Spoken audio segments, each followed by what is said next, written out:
बातमी आहे चिमूर येथून। चिमूर तालुक्यातल्या खानगाव येथे वाघाच्या हल्ल्यात युवा शेतकऱ्याचा मृत्यू झालाय। 34 वर्षीय श्रावण खोब्रागडे स्वतःच्या शेतात पीक आणि जनावरे देखभालीसाठी गेला होता। रात्री उशिरा तो शौचास नाल्यानजीक गेला असता वाघाने त्याच्यावर झडप घातली। सकाळी श्रावण घरी न परतल्याने ग्रामस्थांनी शोध सुरू केला। या भागात वाघाच्या दहशतीने नागरिक संतप्त झाले आहेत। वारसाला नोकरी, जंगलाला कुंपण आणि बफर भागातील निमढेला सफारी प्रवेशद्वार कायमस्वरूपी बंद करण्याची मागणी त्यांनी केली आहे।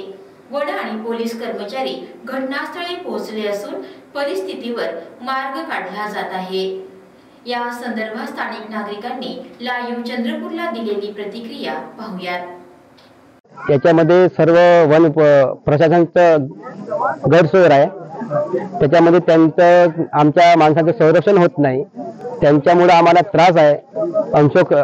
अंकुश श्रावण खोब्रागडे यांचा आज स्वतःच्या वावरामध्ये शेतामध्ये त्यांचं वाघाने हल्ला करून त्यांना मारण्यात आला आहे। तरी आमच्या मागण्या होत्या की सर्व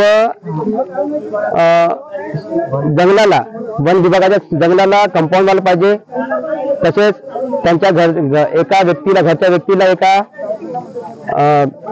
फॉरेस्ट ऑफिस मध्ये ड्युटी पाहिजे आणि निमढेला गेट आहे, निमढेला गेट कायमसाठी बंद पाहिजे आणि त्यांच्या घरच्यांना आर्थिक मदत तुरंत पाहिजे।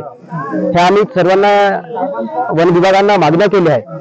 तरी त्या आमच्या मागण्या त्यांना पूर्ण करण्यात यश दिलं आहे। हो म्हणून त्यांना लिहिलं आहे, त्यांनी लेटर पॅडवर लिहून द्यायला तयार आहेत। जोपर्यंत आमच्या मागण्या पूर्ण होणार नाहीत तोपर्यंत आम्ही त्यांना प्रेतला हात लावू देणार नाही, तशी त्यांना आम्ही मागण्या केल्या आहेत पूर्ण।